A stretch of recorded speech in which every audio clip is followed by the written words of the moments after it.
Olá! Hoje a gente vai mergulhar fundo em um trabalho acadêmico que busca responder a uma pergunta fundamental: por que os desastres continuam se repetindo nas nossas cidades?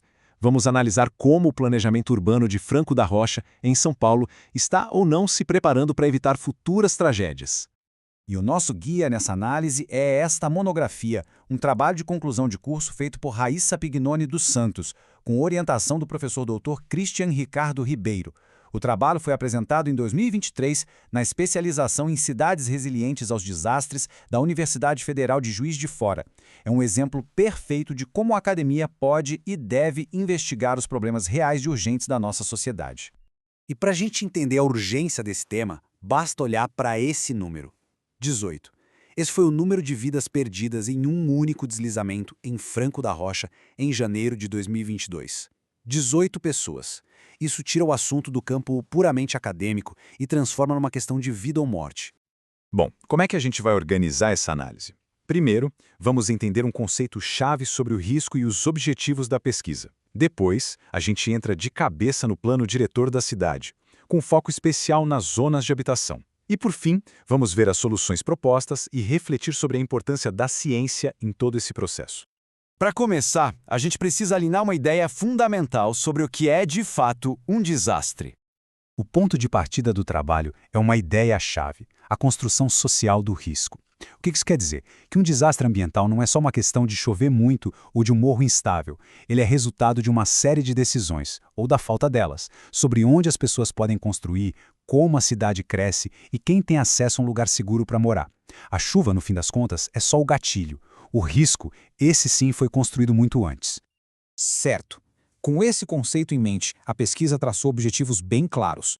O que a autora se propôs a fazer foi, na prática, uma espécie de auditoria. Ela pegou o plano diretor da cidade, que é a lei mais importante do planejamento urbano, e comparou com o que diz a Política Nacional de Defesa Civil. O foco principal foi nas zonas especiais de interesse social, que são as áreas destinadas à moradia popular, para então, a partir daí, propor melhorias concretas.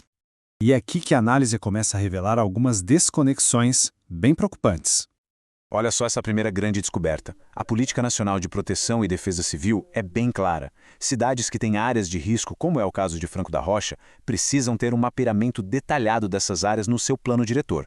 Acontece que, segundo a pesquisa, o plano local simplesmente não menciona isso. Não tem mapa de risco, não tem um prazo para que ele seja feito. É um ponto cego gravíssimo. O segundo ponto é tão sério quanto o primeiro. A Política Nacional determina que o planejamento preventivo tem que cobrir todos os tipos de desastre. Só que o plano de Franco da Rocha, apesar de até mencionar ações preventivas, foca quase que exclusivamente em inundações. E os deslizamentos? Aqueles que, como a gente viu no começo, historicamente causam o maior número de vítimas fatais na região, esses foram deixados de lado. E este terceiro ponto aqui expõe um problema clássico do crescimento das nossas cidades. A legislação federal diz: quer expandir a área urbana? Tudo bem, mas antes precisa ter um projeto específico que defina as regras do jogo, as restrições para garantir a segurança. O plano de Franco da Rocha permite essa expansão, mas, segundo a análise, sem apresentar esse projeto detalhado que a lei exige. Agora, a gente chega na parte talvez mais visual e impactante da pesquisa. É aqui que a gente consegue ver o problema desenhado, literalmente, em um mapa. Mas antes, a gente precisa entender rapidinho o que é uma ZEIS, ou Zona Especial de Interesse Social. De forma simples, é uma área que a prefeitura demarca no mapa da cidade e diz: aqui nós vamos concentrar esforços para criar moradia digna para quem mais precisa. Em teoria, é uma ferramenta incrível. A estratégia da pesquisadora aqui foi muito inteligente. Primeiro, ela pegou um mapa e marcou todos os assentamentos informais da cidade. Aqueles que o IBGE, o Instituto Brasileiro de Geografia e Estatística, identifica como áreas mais vulneráveis. Ou seja, ela mapeou onde as pessoas mais vulneráveis já vivem. Em seguida, por cima desse mapa, ela colocou uma segunda camada de informação, as Zonas Especiais de Interesse Social, as ZEIS, que estão lá definidas oficialmente no plano diretor da cidade. A lógica seria que esses dois mapas se sobrepusessem quase que perfeitamente, certo? Mas aí vem a terceira e decisiva camada: as áreas de alto risco para deslizamentos e inundações, que já foram mapeadas por estudos técnicos. Quando a gente junta esses três mapas, o coração do problema fica totalmente exposto. E a conclusão desse cruzamento de dados é: impressionante. Das 6 áreas que a prefeitura definiu no papel como zonas especiais de interesse social, apenas uma fica onde as comunidades em situação de vulnerabilidade realmente estão. As outras 5 estão em outros lugares, muitas vezes em áreas vazias e distantes. É um descompasso total entre a política pública e a necessidade real. Mas o legal de um bom trabalho acadêmico é que ele não para no diagnóstico. Ele também aponta caminhos e propõe soluções. Com base em toda essa análise, a autora propõe ações bem diretas e práticas. Primeiro, incluir os mapas de risco dentro do plano diretor. Parece óbvio, né? Segundo, exigir uma análise técnica do solo, uma carta geotécnica, antes de aprovar qualquer nova construção. Terceiro, e muito importante, mudar o foco. Em vez de só pensar em realocar as pessoas, investir em melhorar a segurança onde elas já moram.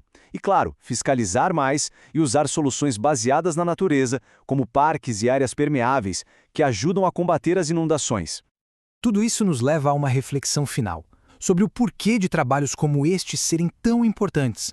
Porque, no fim das contas, o valor de uma monografia como essa vai muito além de uma nota ou um diploma. Ela mostra a universidade cumprindo seu papel mais nobre: usar o conhecimento, a técnica e a análise crítica para propor soluções que podem de fato salvar vidas e ajudar a construir uma sociedade mais justa e mais segura para todos nós. Levar esse tipo de informação adiante é essencial para a gente pressionar por cidades mais seguras. Se essa análise te fez pensar, considere seguir o nosso canal, curtir o conteúdo e compartilhar. É um jeito de valorizar a ciência e ajudar mais pessoas a entenderem questões que afetam a vida de todo mundo. É importante deixar um recado. Este material que a gente apresentou é uma síntese do trabalho acadêmico, gerada com o apoio de inteligência artificial. Para ter uma visão completa, fiel, com todos os detalhes da metodologia, a consulta ao trabalho original é indispensável. O link está aqui na descrição. E justamente por ser um resumo, o conteúdo pode ter algumas simplificações ou até mesmo imprecisões. A fonte primária, o trabalho original, é sempre a melhor referência. Agradecemos a atenção.